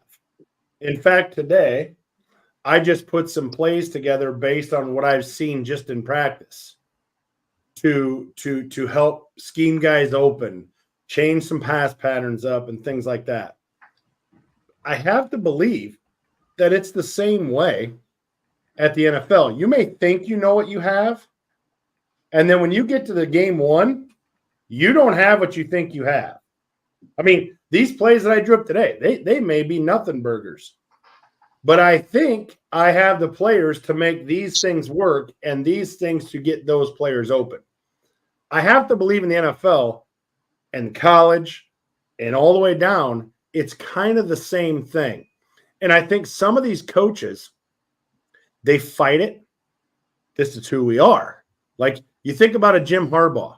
They ran the ball like 31 times. I mean, that's unheard of in today's NFL. But they ran the ball 31 times. Yeah, Eric can't do that. Is Harbaugh, if for some reason they get into a situation over a stretch where running the ball is not working, things like that, is he going to be willing to change his perception? There are some coaches that will change their perception based on who they have. There are some coaches that will not. And those are the coaches that frustrate me the most when they say, this is what we do. Stop it. If you stop it, you win. No, there's other things that you can do, but they get it in their mind that that's the way it's going to be. And I think Cincinnati, I mean, I just think they're late to the party figuring out what they have every year. And when they figure it out, that's when they start to roll, because they do have a quarterback like Joe Burrow. But I'm not pushing the panic button for that reason. I'm pushing the panic button because I think his wrist is still hurt. I think his wrist is still not right. So here's another panic button. All right. Let's move on to the next guy. You're the Baltimore Ravens. All the offseason, you signed Derrick Henry. He was going to come in. He was going to be the big road warrior that was going to be the running fool that was going to take the heat off of Lamar Jackson. And it was going to add a whole new dimension to Baltimore that was going to get them over the top. And week one, Derrick Henry, they gave him 13 carries. That's it. He don't even get warmed up till he's at 20 carries. He gives them 13 carries for the whole game. Now, to me, how can you be a coaching staff at Baltimore, knowing what you got, knowing that the guy is a horse, that the more you give him the ball, the more it pays dividends in the third and fourth quarter because he tires the defense out. And you give the guy the ball 13 times for the whole game. I think they were playing from behind most of the game. And there again, you're talking about a 30-year-old Derrick Henry as opposed to a 23 or 24-year-old. To me, it's smart. Why are you going to run him to death when you've got a 17-game schedule? They're going to need him at the end of the season. Why do you run him to death? You're in game one, yes, but you're playing a team that you may very well be fighting for home field advantage at the end of the season. 100%. That game was huge. That was a huge game to win. You got to play that game as if it's a playoff game. And they came in a toenail of winning the game. I'm not saying this is true, but this what I say last week. What did I say the week before? Derrick Henry is probably over the hill and washed. Well, great Hall of Fame running back, but I can't agree with you totally, Chet. And you may very well be right, but I'm I can't not saying I'm right. No, I'm just saying you may very well be right, but I'm going to tell you this: I watched that game. And I felt like I could have called Baltimore's plays. Oh, they're running it. Oh, they're throwing it. Oh, they're running it. Their formations told you everything. I mean, so if I'm Derrick Henry, I'm sitting there going, holy crap, man. Like, we're giving this away. I mean, I was sitting there on the couch going, they're running it. And the boy's like, Yeah, how do you I, know? I I'm like, noticed. I noticed that too. Yeah, look at their formation. Look what they're doing Yeah. here. yeah. Like, come on.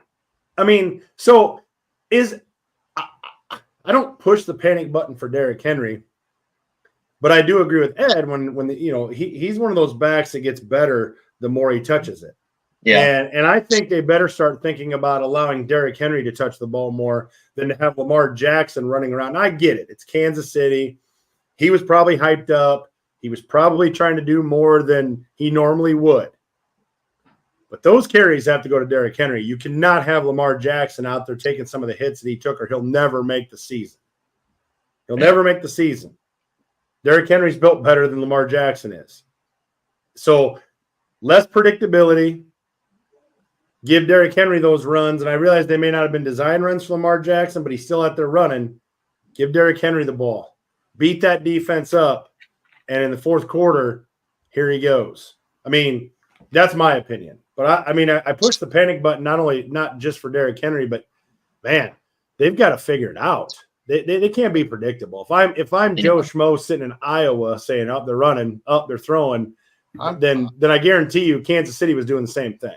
Oh, Kansas City's got a very good defensive coordinator. He knew exactly what they were running. Oh yeah, Spags was all over that. I guarantee it. Yeah. So that's why I think Derrick Henry had more of a tough night there.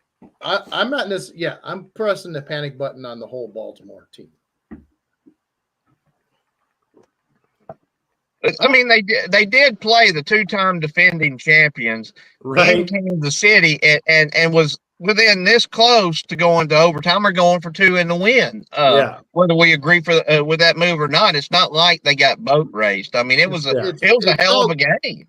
It's called a pattern. Right? No, I'm not arguing with you there. That's what I'm saying. How much rope does I commend Baltimore for John Harbaugh is a good coach and they've stuck with him, and there's something to be said for continuity and something to be said for sticking with a guy. But I mean, how many years has he and Lamar been together? Head offensive play calling definitely lacks imagination. Head coaches and quarterbacks have never been together and not won a Super Bowl in the first 5 years and then won one outside of that. So if the head coach and quarterback together don't win one within 5 years of being together, it ain't going to happen. And they're outside of the 5 years. So either Lamar's got to go or Harbaugh's got to go because it's not going to happen. So here's the next guy. Kirk Cousins. I'm going to say no. Again, it's week one, new team, new schemes, new players, the whole deal there, and new coordinator. Plus, it's going to take him a game or two to really probably trust that Achilles, game speed, just the way the NFL is. Take a couple hits. Playing the preseason. And then you're playing the Steelers and got TJ Watt and all the rest of them chasing him around too. I mean, and the biggest knock that I heard on Kirk Cousins again, and the reason why I brought up his name wasn't so much from a performance standpoint because, the guy's played a lot of years with the quarterback. So I think the numbers are going to be there. But what I heard more of was the fact that he seemed like his Achilles wasn't fully back, and that he had lost the step. He was slower in the pocket, that kind of thing. If that is in fact the case, then he's not going to make the season because he's not a spring chicken to begin with. So and he never really had that great a scrambling ability that if he's a sitting duck in the pocket, he's not going to make it. Yeah, I watched a little bit of that game, and I'm telling you, he operated in a 3-by-3 foot box. Yeah. As did another quarterback, Aaron Rodgers. So I was thinking that, but yeah. That was the lead, Eric. That was the final player on my list. That's why I didn't bring it up because I figured it was. I don't think neither one's going to make it through the season. The final guy on this hit the panic button segment is Aaron Rodgers.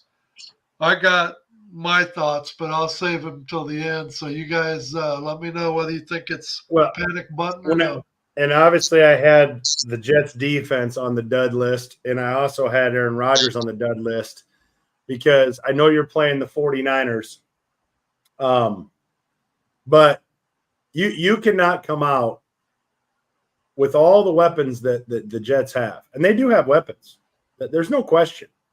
But they looked like a train wreck, to be quite honest. They looked disjointed. Rodgers did not look the same. Aside from that busted play where he threw the touchdown pass to Alan Lazard on the I think San Francisco jumped in the neutral zone. Aside from that, what did they really do? I mean, their defense signs, but we knew, and man, we had talked before, and Ed had mentioned it numerous times that what was their offensive line rated last year? 31st, and they didn't. They said, well, they reworked it. I watched the game. I'm like, no, you didn't. You didn't do anything with the offensive line, and it showed. I still think. I mean, Aaron's got a quick release. Like him, don't like him. I don't. But the guy still got a quick, accurate ball.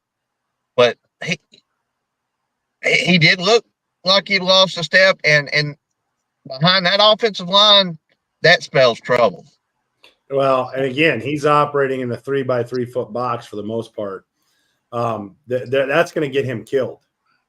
Well, I mean, that is going to get him killed. Hey, former Iowa State Alan Lazard, who's probably lost a step or so, but he did have 2 touchdowns.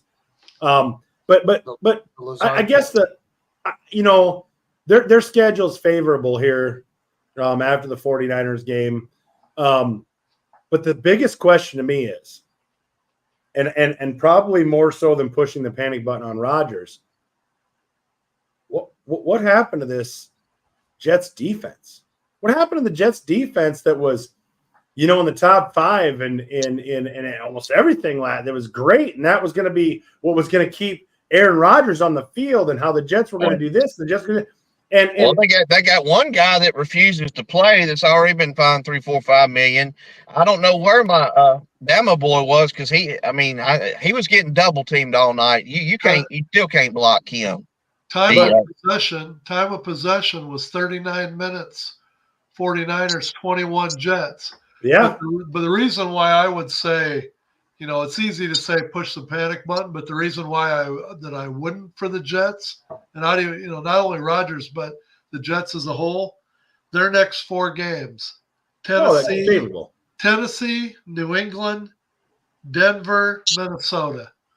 Yeah. So if they come out of this and they're 4-1 or they're 3-2, then we're not even having this discussion. Right, but listen, if that defense a lot worse, I get it, but they got a chance to really calm things down over the next few weeks. But we've talked about this already, and Chad mentioned it. Defenses usually early on have the advantage. Right. Okay. Chicago Bears defense was one of the best defenses in the second half of the season last year, correct? Mm-hmm. Correct. What showed up for the Bears in week 1? The defense. Okay. The San Francisco 49ers, pretty good defense. Okay. What showed up for them? Well, both showed up, obviously, but their defense showed up and had the Jets just on their heels. You start Pittsburgh. Pittsburgh needed their defense to show up, and what showed up? Their defense. Yeah. I mean, you go down the line of these, good defenses that have been good defenses last year, trending to be good defenses this year. They showed up, except for the Jets and the Browns. And the Jets, Dallas looks so sharp, like they always do every September. Right. Listen, if this Dallas team showed up in the playoff time, watch out, but they never do. No, and I don't, like I said, wasting our time talking about how great the Dallas Cowboys are in the regular season is like, setting your ass on fire, thinking you're cooling your feet off. Like, it's not going to happen. Like, it just is what it is. But what happened to the Jets defense? Where were they? I mean, San Francisco's a hell of a team, and I think we all agree this might be their last shot with this group at a Super Bowl win. Did you watch the game, Brett? Yeah, it was How many times did Purdy hit an open receiver to absolute? Now he made some great throws too. Also, He made some good throws. His best throw of the night was dropped by Brandon Ayuk in the corner of the end zone. Yeah, And the holes that Derek Mason had to run through. Oh, I mean, they were getting absolute and they got gagged. Aside from Trent Williams, nobody's gonna say that San Francisco has this elite offensive line. They're good, but they're not elite. Aside from Williams on the left side, but they were gashing them, and then pretty soon, boom. You know who might not make the season on a team. It might not be Aaron Rodgers, but it may be Coach Saleh. Because defense is his side of the ball. If you don't get your side of the ball right, if you're a defensive head coach in the NFL, you have to get your side of the ball right. You have to. Well, who doesn't need to make the season is the GM of the Jets. Hey, we talked about that. Yeah. But Saleh, if I'm telling you, man, he's on the hot seat. That thing is hot as hell. And if he doesn't straighten that defense out, he's in a lot of trouble. Poor Jay. I know where the Jets defense was. They were screwing me on DraftKings. That's classic. But no, I mean, all seriousness, if the Jets defense does not come to play, I think it could be a long year for Aaron Rodgers because holy buckets. I mean, I just, from what I saw, I'm not sure he can press like he has in the past. That Achilles has slowed him down. He can say what he wants, but he really did operate in a very small box compared to what I've seen him do in the past. Well, guys, it's father time. I mean, I've had a major foot reconstructive surgery. One of the things they did was they cut my Achilles. And I'm going to tell you, it's been 3 years now. I'm 44 years old, but I can still, it's good. And they did a good job and all that, but still, unless you're 22, 24, 25, I don't think you're ever the same. But coming out of the Jets game, one of the best things that I saw come out of the Jets game, and of course I did have this as I'm going to call it a real short hot topic because I don't think there's any reason and there's nothing I think any of you can say one way or the other. But can we just admit Purdy is real good? Oh yeah. Can we be over this? Bull crap. I was over it a long time ago. I enjoy watching San Francisco play. I'm not a San Francisco fan, but I like the way they play. And you want to know? You know what told me depressing though? What's that? Purdy is shown that he's an outstanding quarterback, and he has shown that on basically a rookie contract where he's making dog meat. I mean, he's making $800,000 this year. Next year, he's finally going to get paid. He's going to get his 50-some million that he deserves, no doubt. But what's going to happen?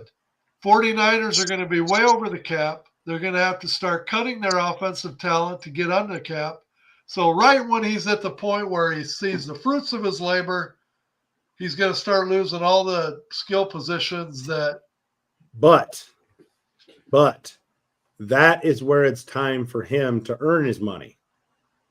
And what I mean by that is the roster is loaded. I mean, I get that. And that's been great for a rookie quarterback, second-year quarterback, third-year quarterback.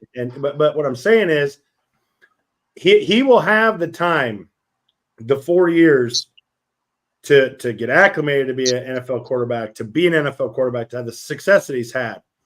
When they pay him, and let's face it, Debo, I mean, he's probably the odd man out, even though of course they signed Ayuk, so Debo's probably the odd man out. Might be McCaffrey. Well, it could be because this Jordan Mason kid, let's not sleep on him. That dude was an absolute beast. I mean, I'm tell you what, he had some fresh legs too. He looked good. I mean, he had some holes, but he looked good. And the fact that all I heard about Purdy was before the game, writers and this and that. Oh, Christian McCaffrey's out. Now we'll see what Purdy can do. I mean, how many times? And Cowherd today is like, do you know that all Brock Purdy has been as a starter is 18-4. Yeah. 18-4. I knew he was legitimate when I watched him. His anticipation in throwing the ball is top tier. He anticipates and throws the ball long before they make their cut. He sees that they're going to be open. He makes the decision. And you could say system And this, they're very system that. accurate. Yeah, and You he's don't- super accurate. I You mean, don't see him making Justin Shanahan is Fields just a throws. product They're of usually there. Shanahan. That's garbage because Shanahan can't get you to anticipate the throw. You've got to do that. That's got to be instinct. That's got to be you. And that's, to me, that was what set him apart really early, was his ability to read the defense, spot it, throw it, anticipating, throw And the deliver it guy on time.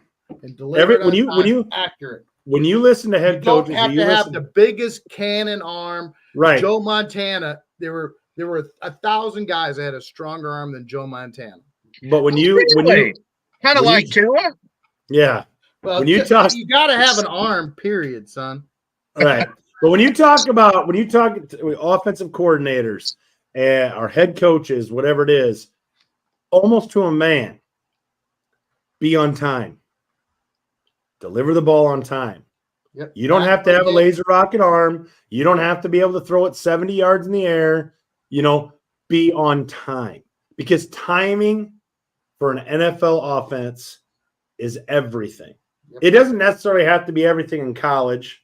Definitely not in high school and that sort of thing. But in the NFL, you are splitting hairs. Timing is everything. In college, Ohio State, Justin Fields was great. In the NFL, not so great. Because when you start slimming it down a little bit, here you are. And that's one of the biggest knocks they have on Daniel Jones is the fact that he has no anticipation. He waits to throw the ball until they're open, and by then it's too late. Right. Right. There are so few guys that can do that, though. Yeah. I mean, Yeah, the amount of men that can stand in that pocket and do that with 300-pound men trying to rip their heads off is minuscule. I can look at and what always perplexed me, especially early on with Brock Purdy, was these talking heads on TV. Some of them, not all of them, but some of them would be like, "Oh, he's just a system guy. It's because of it's because he's got Kittle and Debo and Ayuk and Chris McCaffrey and blah blah blah." Then what about the other kid they drafted and traded up for? Why didn't he work then? But I also think to myself, yes, if that was the case, if it was so easy to do, why was Trey Lance drafted where he was drafted? And then Kyle Shanahan goes into the general manager's office and says, "Well, I hate to tell you, but I think the best quarterback we have on the roster is the kid we drafted last." Because those are things that, Justin Fields' problems are going to be Justin Fields' problems. I mean, I'd be shocked if he somehow turned it around. Shocked. But because he doesn't deliver the ball accurately and on time all the time. Sometimes he does. He had some great throws with Pittsburgh this weekend. Awesome. And here's some people saying, "Oh, how you take that, Bears fans?" Yeah, we'll see. We'll see. But again, Eric, the amount of quarterbacks that can do that is minuscule. So to expect to cram everybody in that tiny little slot is correct. Tough. But what we're talking about is, why do they keep holding Purdy out of the top tier conversation Mr. when Irrelevant? we're not because they're he jealous doesn't have and the Mr. flash. Irrelevant. right? Yeah. And He you're doesn't have the flash. Ed's right. He's not the big scrambling quarterback that can get you a 30-yard run out of the pocket. He doesn't come from Alabama. He doesn't come from Ohio State. He doesn't He's come Mr. from those Vanilla. He don't run a 4.40. I mean, yeah, he's just an old school good quarterback. He didn't graduate from Iowa. I mean, it's yeah. Anyway, you guys are still hanging on to CJ Beathard. Yeah. Let's hit one more quick topic before we get into the picks. Let's talk about, is Green Bay in serious trouble? Green Bay's in serious trouble for multiple reasons. One, and I think I just saw it in the comment line, Jared Goff and the Lions. While I do think that Detroit is flawed. I do think Detroit is a very, very good team. I think the back end of their defense is going to get them in trouble at times. But I do think Jared Goff and the offense, I mean, they rush the ball really, really well. And when you can do that, that opens up everything else for them. So, I mean, I think, the Lions are the class of the North. I think we had the Lions. I mean, most of us had the Lions, Green Bay, Chicago, Minnesota, correct? If I remember right. Yeah. Yeah. It looks like Jordan Love is out 3 to 6 weeks. I mean, does anybody know Malik Willis? Does anybody know that guy? Yeah, Brett, who's Malik Willis? Where did he come from? I'm sure you can tell us. I think Liberty with Coach Hugh Freeze was originally drafted by the Tennessee Titans and was just as bad as I knew he was when they drafted him. Yeah. I still say it's still early, but I still say Chicago, Minnesota, and Green Bay. You're going to have all three of those teams that are going to be hot off and on during the season. That those three are going to always be mixing and matching during the year, but I still think Detroit's shown that they're probably still the class of the division. What about Daniel's first ever start in Washington? Are we going to talk about that? Well, we can. That's but let's my finish, boy. Let's finish up with Green Bay here before we move on to Daniels. But Eric, you heard where before earlier this week who the Packers were rumored to be going after to trade for. Was it Ryan Tannehill? Justin Fields. Oh, that would have been poetic justice. They can have him. Dude, I'm telling you. I have broken down so many Justin Fields games, so many wide open receivers that don't get the ball thrown to him. They can have him. They can have him, man. He'll give you a couple flashy games where you're like, oh, that's my boy, Blue. And then he's going to take your dreams. And he's going to your pretty pet, and he's going to crush it. That's what he did. He's a dream killer in Chicago. Done with it.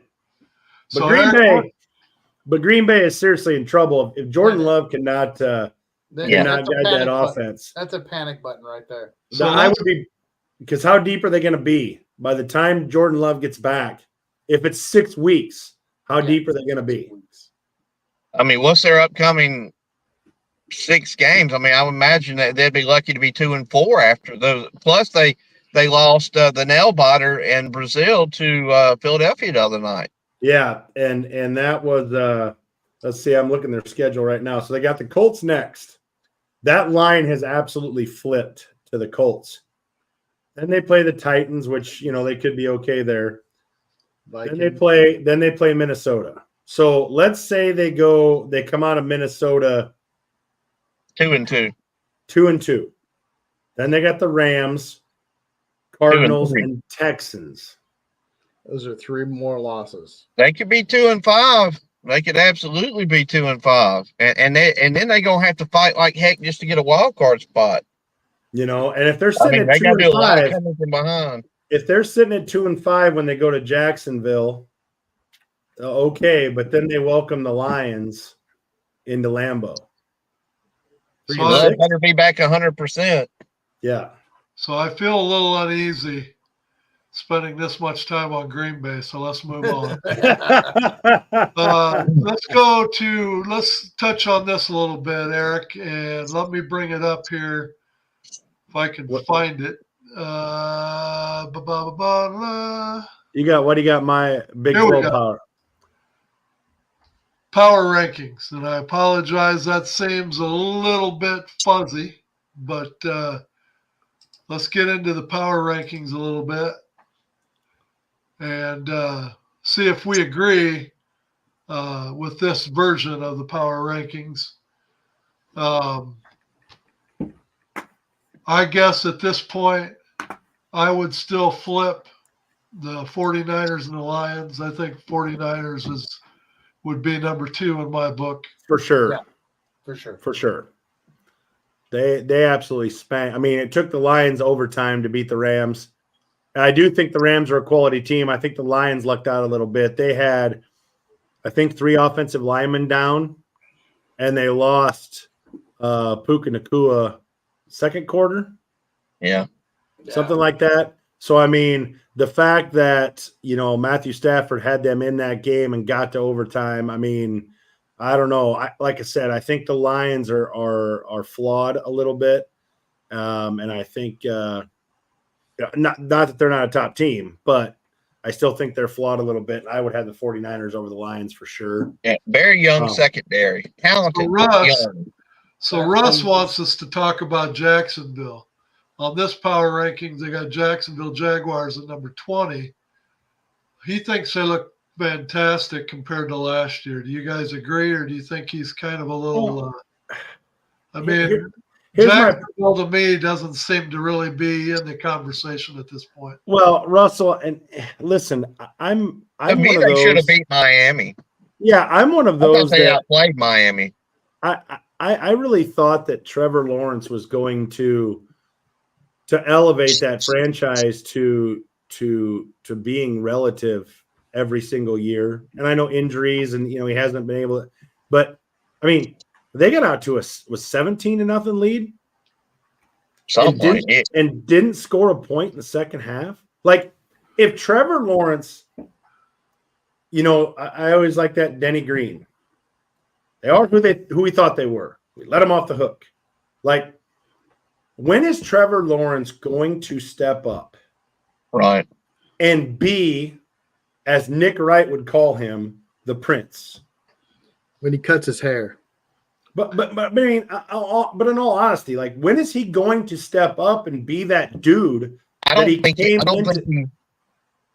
doesn't have it in him. I mean, I think he's a serviceable starting quarterback, but he's not going to be a guy to get you to AFC Championship game or a Super Bowl. I just don't see it in him. No, and that's my question mark about the Jaguars, Russell, is if Trevor Lawrence cannot step up and be that dude, it's not going to happen for you. He's going to be just a good quarterback. I mean, they need him to be that great quarterback. Jay wants us to give him an opinion on this. What's your opinion on Justin Herbert against Tennessee this weekend? He has him as his quarterback on DraftKings. Herbert would not. Chad, let's let Chad, our fantasy guru, take this. The great pretender. I would look for another option other than Justin Hebert. He is not the guy.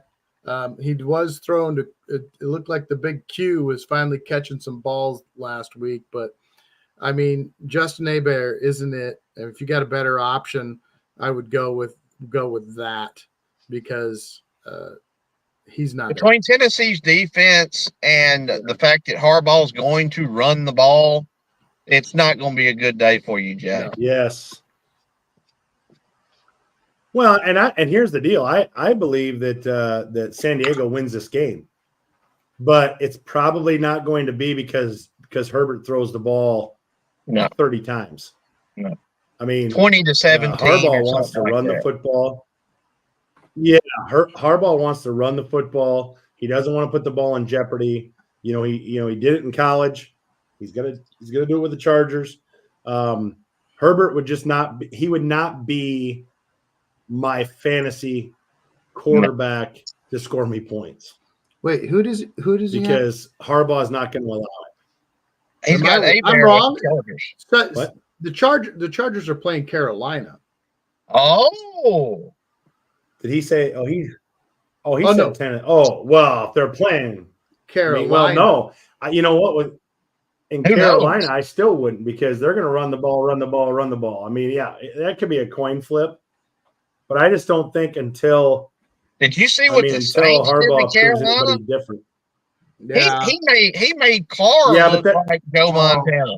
I mean, Carolina did. The only thing I would add on that is I think Jim Harbaugh is a run-first guy, and if he can run the ball, 100%. make it a running game, I think Herbert's going to take a back seat. So if you're looking for performance, I'd look elsewhere for your quarterback. Yeah, the Saints have much better receivers than the Chargers do. I think Russell, I agree with Russell, at least in the regular season power rankings.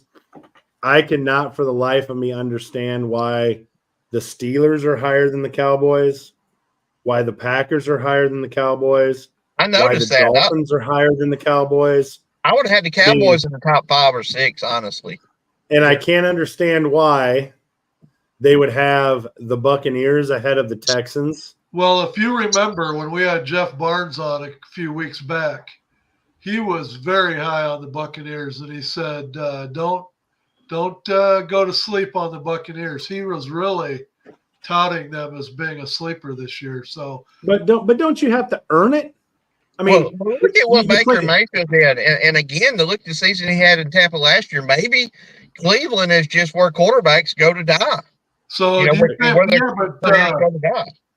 if they play Detroit this week, and if they can beat Detroit in Detroit, then maybe that's then I'm in. then If you're the in it. Buccaneers can beat Detroit in Detroit, then I'm in. So But let's for these power rankings, the Cowboys should be at least, Yeah, I would these say, are- in the 8th spot. These are some serious suspect rankings right here. Yeah, I sent you the Fox rankings earlier today. I sent you those. The Fox rankings did look a little better. I just noticed the Cowboys way down that list 5 minutes ago, and I was waiting on somebody to spot that because, Yeah.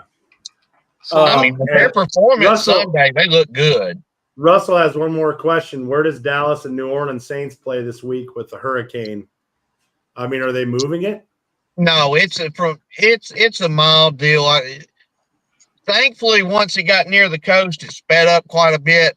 They're going to have very minimal flooding issues, and probably none in New Orleans. It was just a Cat 2.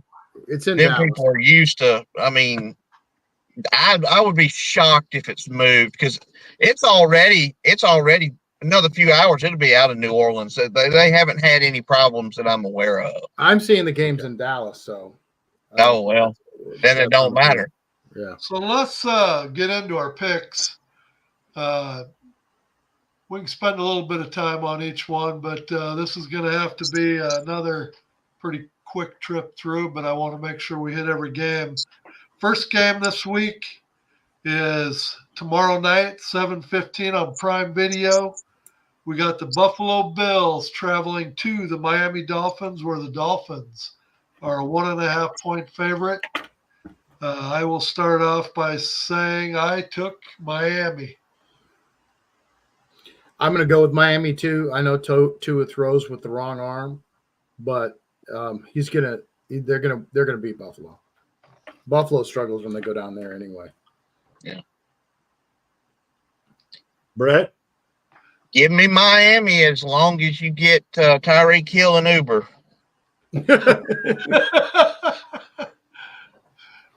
Well, Don't gosh, knock it on makes his sense. window. Why are you hesitating, Eric? Or you must be. No, I'm surprised that if you look at it, I think Josh Allen's like, what is it, like 11-2 or something against Miami?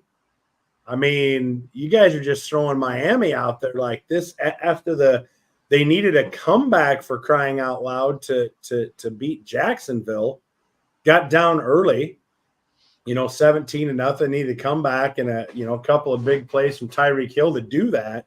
I'm just surprised that you guys threw Miami out there. Here's it was a why, nothing burger. Arizona jumped here's all over why. Buffalo in Buffalo with a 5'2" quarterback that Chad loves. Buffalo is down from last year, both their cornerbacks, one of their safeties. I just have a feeling that Tyreek Hill is going to run all over those guys. I think it's going to be a bloodbath. No, it Don't could be. forget my boy Waddle. It could be. I mean, it makes sense for me. I'm pretty close to the top dog to probably, I'll take Miami, but I'm telling you, I think Buffalo's going to win. We can't let Eric Well, then win. take this Buffalo. Sack up. Yeah. Take Buffalo. Yeah. Go ask I your got wife. that Go team, holler. man. Tell I got to play position. Bring I'm it telling you, to you. when Buffalo wins, say it 11-2. Well, no, Josh you Allen. can't. You can't You- say that because you're not taking them. Either take them or don't. Yeah. Tua's no good, remember? I Take go him. out on the limb all the time. Just do it. Who's next? I was muted because my battery backup on my computer is squawking like a schoolgirl right now. But I'm just going to talk over it because I don't have a choice at this point. So you guys got to remember when it comes to picks and Eric, it's all about strategy. Sometimes I don't even think he knows who he truly wants to pick. Oh, I know. He's doing nothing but playing the math game. So he knows by listening. That's why he likes to go last. Somehow he's got to work it. I didn't go last one time in the college picks. Are done. I didn't go last one time in the college picks. That's fake news. Okay, second Fake news. Sunday at noon on Fox. Tampa Bay at Detroit, where Detroit is a 7.5-point favorite. Wow. I am taking Detroit. Detroit. Until Tampa Bay proves otherwise. Now, I would take the points. I would take the points in Tampa Bay, but we got some guys on this panel that are kind of chicken to do that. Well, I was gonna take Tampa for the win, but Vegas is smart. They think that Detroit can beat them by 7.5. There's a lot. I'll tell you what, I'm gonna go take Tampa for the win. I'm taking Tampa. See, that's done, I'm taking Eric. Tampa. Just reach down, grab them, and say, "I'm taking Tampa." Okay. I'm taking the Bucks. Got a split there. I like it. Next game, Sunday, 3:05 on Fox. You got the LA Rams looking for their first win of the season, traveling to Chad's 10-win Arizona Cardinal team.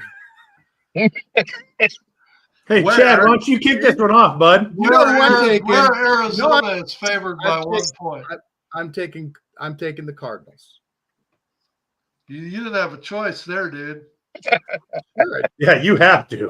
You got the Cardinals to like week They're 11. going to get to 10 wins. You had to take Arizona on that one. Yeah. I mean, 9 or 10. I am going with the Rams. Rams. What's the point spread? 1? Yeah. 1. Oh, man. Are they going to be healthy? That's what I worry about with the Rams. I'm still going to take the Rams, but man, that 3 offensive linemen, Puka Nakua's on IR. Arizona is, Eric. That shouldn't be a fear at all. Arizona is just horrible. Well, it's at Arizona. That's worth some points there too. But I'm going to take the Rams, but they're beat up.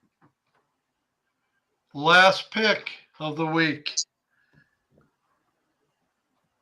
We've got Sunday, 3:25 on CBS. We got the LA Rams. No, we did that one.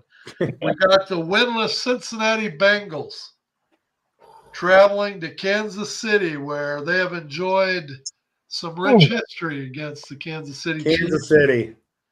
Kansas City's favored by 6 points.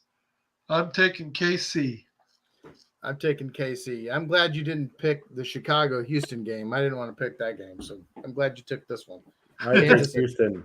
Well, I guess Cincinnati is going to start the season 0-2 again because I'm taking Kansas City. Wow. I got to thinking about it afterwards, and I damn near did put that. I'm surprised you didn't stick us in that pickle. Oh yeah, I thought for sure he was gonna. I almost changed my mind and had you guys pick the Bears-Texans game, but we didn't do it. I'd go with Houston, but whatever. It'd be easy. Yeah, it's an easy pick. I would take Houston. I'd take that'd be unanimous unless it was suicidal. Yeah, It'd be the one guy taking Chicago. Yeah, because he starts Caleb Williams week 1 on his freaking fantasy. My God, talk about buying into the hype only to. Whoa. Golly, I mean. Well, we're pretty good salesmen, aren't we? You know. Hey, for Russell, I'm going to take Dallas, Russell. Even though it was not a game pick this week. Who's Dallas playing? The Saints, and they're 6.5 dogs, or 6.5 favorites. Dallas. At home. I'm taking Dallas, Russell. It's September, baby. Y'all going to be 4-0 after September. You know that the game I took Caleb Williams in, I won by 0.44. Who was your other quarterback option? Kirk Cousins. Mm. And Well, he so could have got you too many more. after week 1, when I got to thinking about the rest of my fantasy year in this league, Is this the St. Louis League? no, this is my work league. Oh, okay. So you know who I had to hit? I had to hit the waiver wire this week. You know who I picked up? I picked up Geno Smith. Mm. Mm. Wah, wah.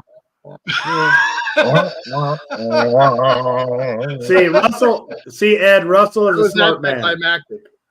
Here you go, Ed. Never fear. Russell is here. Caleb will mature into a top-rated QB. That's what we've been saying. But Well, he's a rookie right now. I'll pick him up on the waiver wire the second half of the season then if that happens. Oh, you dropped him. Oh. I dropped him. I tell you what, when I saw the highlights of that game and all they did was put this on the screen, I was like, I can't keep this guy. Yeah, he's got to perform at Hall of Fame first game of his career. Oh, yeah. I mean, I would have never started. I just think Tennessee's got a I wouldn't have Super either. Bowl And defense. Ed's one of the best fantasy owners I know. He knows better than that. He must not, because he did it. I know. So, He went out on that limb. yeah, he did. So all I would say is, we had a hell of a show, guys. We talked about a lot. I mean, one thing you can always guarantee when you listen to the Bottom Line is that it is going to be packed with football. with about everything there is to talk about. I'm almost exhausted after every show because we're just hammering it. One of these shows, we're going to just be sitting back and we're just going to let Brett talk and just sit back here and just listen to Brett. And then when Brett finally gets winded or loses his voice, then we'll be all right. Well, We'll say SEC Day. Go, Brett. Well, little does our audience know that after our show is over, we could go into an after hours, after dark show, another 2 hours, because we talk about everything that we either didn't cover or we didn't cover enough. Yes. It is crazy. It is crazy. We're still live, right? I know it is. It's crazy. Yes, Just making sure everybody knew. Yeah. So just remember, Eric, you got to do your thing here in a second because it takes precision to end this show on the right note. So with that said, struggle bus. we gotta look big time forward to week 3 of college being over with, because then we're going to finally get into the meat of the schedule where we're going to start seeing the conferences start beating up on each other instead of all these powder puff games. And now that the NFL is in full swing, we don't even have to try to come up with things to talk about, because here on the Bottom Line, we cover it all. Have a great rest of your week, everybody. We will see you next Wednesday.